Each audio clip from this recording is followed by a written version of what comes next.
Oggi vado a rispondervi a una delle domande che mi avete fatto più spesso. Come faccio ad alzare la moto quando sono da solo fuori strada? Io ti faccio vedere esattamente cosa faccio, la tecnica che uso e poi andiamo a testare questa tecnica fino a esaurimento. Quindi moto a terra, inizierò ad alzarla e rimetterla giù, alzarla e rimetterla giù fino a che avrò energie e vediamo effettivamente se è più importante la forza o la tecnica. Non ho la più pallida idea di quante volte riuscirò a farlo, mai fatta una roba del genere. Siamo in un ambiente controllato, non siamo in montagna con discese, fango, che sarebbe tutto molto più complesso, ma avremo sicuramente un'idea abbastanza precisa di come può funzionare questa tecnica.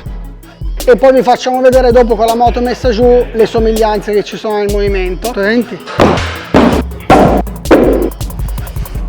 Adesso vi facciamo vedere le 3 tecniche più diffuse per alzare la moto. Utilizzando la spinta delle gambe andiamo. Le braccia stanno tese. Si riabbassa come prima, ma è frontale.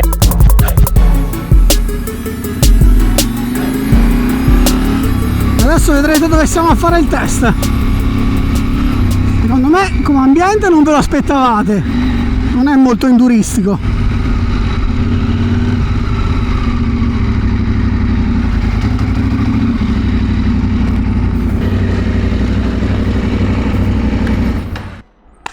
Allora, lui è Daniele e è merito suo se fino adesso non mi sono ancora spaccato la schiena. Oggi Daniele vi spiega la tecnica che ha spiegato a me per fare un'alzata alla terra nella maniera più pulita e meno invasiva possibile per la schiena, in modo da sfruttare il più possibile le gambe e di non andare ad affaticare troppo le braccia e più che altro a non farsi scappellare le vertebre della schiena come se fossero delle stelline ninja. Siamo al CrossFit Corsico, che è il suo box, poi piano piano all'interno del video vi racconterò un po' di cose sulla palestra. Adesso Daniele vi fa vedere un po' la tecnica per fare un'alzata alla terra, io poi dopo mi scaldo e poi andiamo alla moto, la lanciamo in terra, la alziamo, la lanciamo in terra, la rialziamo e così via. Trovandomi 1 miliardo di volte con la moto in terra, avevo bisogno di trovare la maniera più efficiente possibile per alzare la moto. Con Dani ci siamo messi a ragionare, il movimento, quello che si avvicina di più ad alzare la moto da terra, è un deadlift, uno stacco da terra. Uno stacco da terra. La cosa fondamentale in questo movimento è cercare di utilizzare gambe e i muscoli della schiena in maniera simultanea, in maniera tale da non andare a usare o solo le gambe o solo la schiena. Quello che dobbiamo tenere conto di Giacomo, che è una persona già strutturata e molto forte, ma anche una persona che non lo è, gradualmente, partendo da dei carichi con una programmazione, si può arrivare ad alzare carichi elevati. Adesso mi vado a scaldare un attimo perché se inizio ad alzare la moto così a freddo non è il massimo, così scaldandomi Dani vi spiega anche bene il movimento del deadlift e poi vi facciamo vedere dopo con la moto messa giù le somiglianze che ci sono nel movimento. Arriviamo a 120, 100, 120. Ok ragazzi, andiamo a scaldarci e facciamo degli incrementi. Partiamo da bilanciere vuoto che ha già scaldato e arriviamo a 60 kg. Ok, come vedete l'obiettivo dell'esercizio è mantenere il bilanciere più vicino in maniera tale da andare a sfruttare la forza delle gambe e della schiena in maniera simultanea. La schiena e la respirazione devono essere controllate in maniera tale da andare a creare un rinforzo interno. Faccio un secondo incremento 80 kg.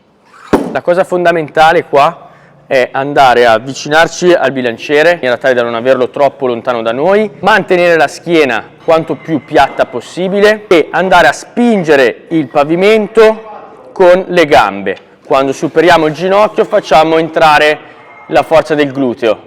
Riscendiamo col peso vicino, lo riappoggiamo, risettiamo il movimento e torniamo su. Andiamo a 100 kg? Sì, dai. Abbiamo aumentato il peso sul bilanciere a 100 in maniera tale da andare a scaldare e provare anche questo carico prima di passare alla moto che ha un peso di circa 220 kg. Ovviamente scaricando il peso sulle gomme con una traiettoria diversa il peso percepito sarà inferiore. Saliamo ulteriormente col carico a 120 kg. Prendo l'aria, blocco la schiena, attivo gli addominali, vado a spingere il pavimento con le gambe e mi raddrizzo. Una volta superato il ginocchio utilizzerò i glutei per raddrizzarmi completamente. Facciamo un colpo a 150 e poi si passa alla moto. Sì. ero curioso di vedere nell'effettivo quante volte si riesce a tirare sulla moto da terra, e per questo sto cercando di arrivare a un peso un po' importante per essere più caldo dopo nei movimenti, visto che la dovrò alzare un sacco di volte, almeno evito di farmi male. Come avete visto prima siamo partiti da 60 kg, poi siamo andati a 80, poi a 100, 120, adesso faccio un colpo a 150 e poi si passa la moto. Esatto. La cosa secondo me molto interessante, vi lascio sotto tutti i link del box, che con Dani potete fare una preparazione specifica e propedeutica alla moto utilizzando il CrossFit e tecniche combinate funzionali, Sollevamento pesi, powerlifting, in maniera tale da sentirvi più pronti e forti fisicamente quando andate in moto. faccio un paio di colpi qua e si passa la moto.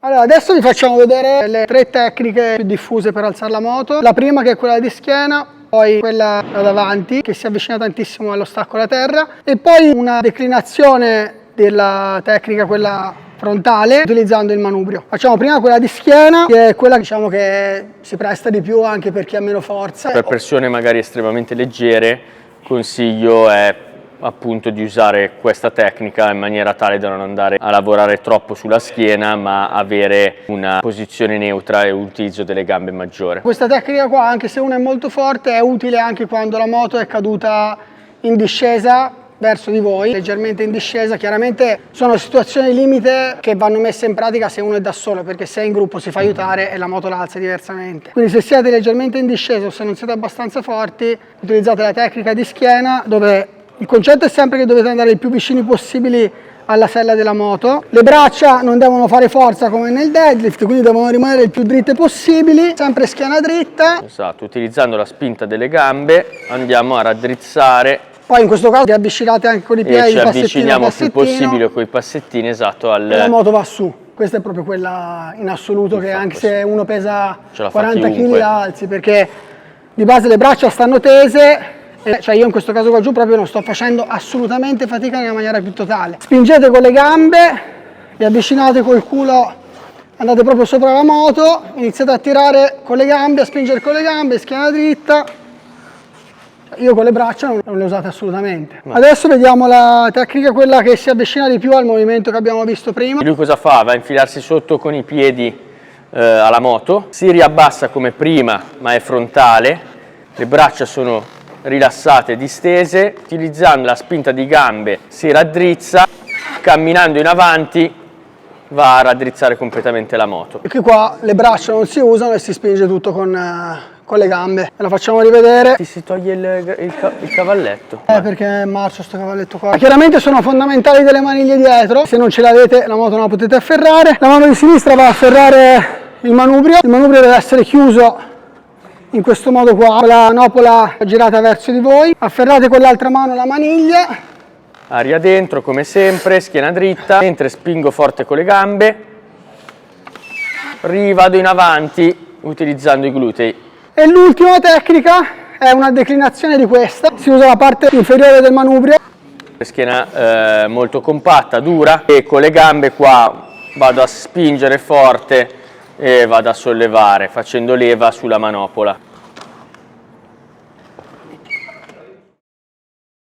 Io inizierò a sdraiare la moto e a rialzarla, a sdraiarla, a rialzarla, a sdraiarla, a rialzarla, e vediamo nell'effettivo quante volte riuscirò a fare questo movimento per rendersi conto quanto è importante la tecnica, perché se io la dovessi alzare di forza alla terza alzata sarei morto. Se cercassi di alzare con le braccia, se non facessi lavorare la schiena e fossi con la schiena curva e tirassi con le braccia, sarei spompato praticamente alla terza volta che la alzo. Lavorando con la tecnica che mi ha spiegato Dani, sono abbastanza positivo del fatto che riuscirò ad alzarla almeno una trentina di volte la terra, ma forse anche di più, stiamo a vedere. Adesso partiamo, spero che mi basti la batteria della camera. Questo è un test anche per me, non ho idea di quante volte riuscirò a farlo, sono molto curioso di vedere il risultato. Procediamo con questo test e vediamo che cazzo succede. 15,58 e si va.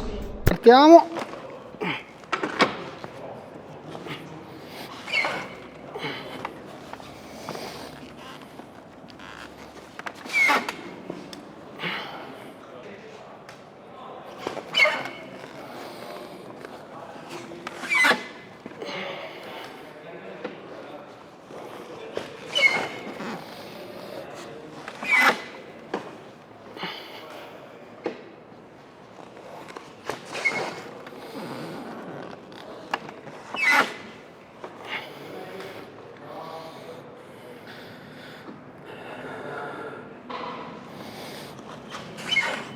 Ora io chiaramente faccio un movimento leggermente diverso per renderlo più veloce, però il movimento è sempre lo stesso, è così.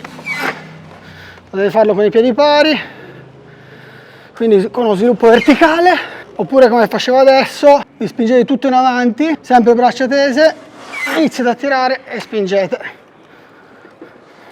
Questa è la tecnica, quella un pochino più dinamica. Adesso vediamo le differenze con l'alzata di schiena, facciamo qualcuno anche così.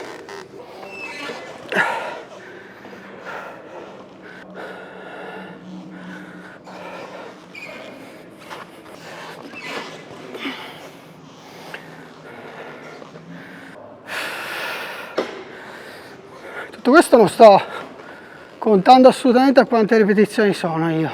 Culo bene sopra e su. Vado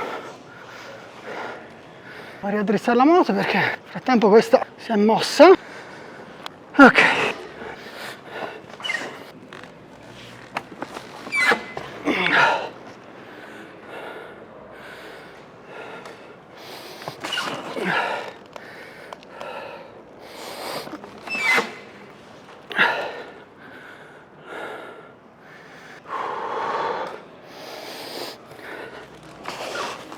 Se vedete, la schiena è sempre il più dritta possibile, sia che faccia l'alzata, quella proprio tipo deadlift,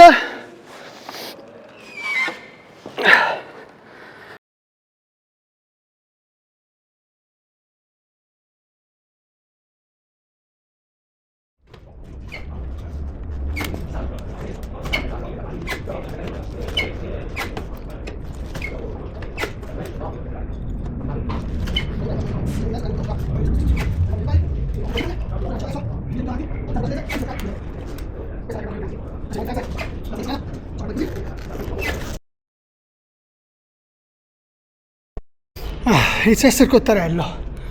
Adesso vediamo quanto riesco a fare ancora. Adesso vi faccio un po'.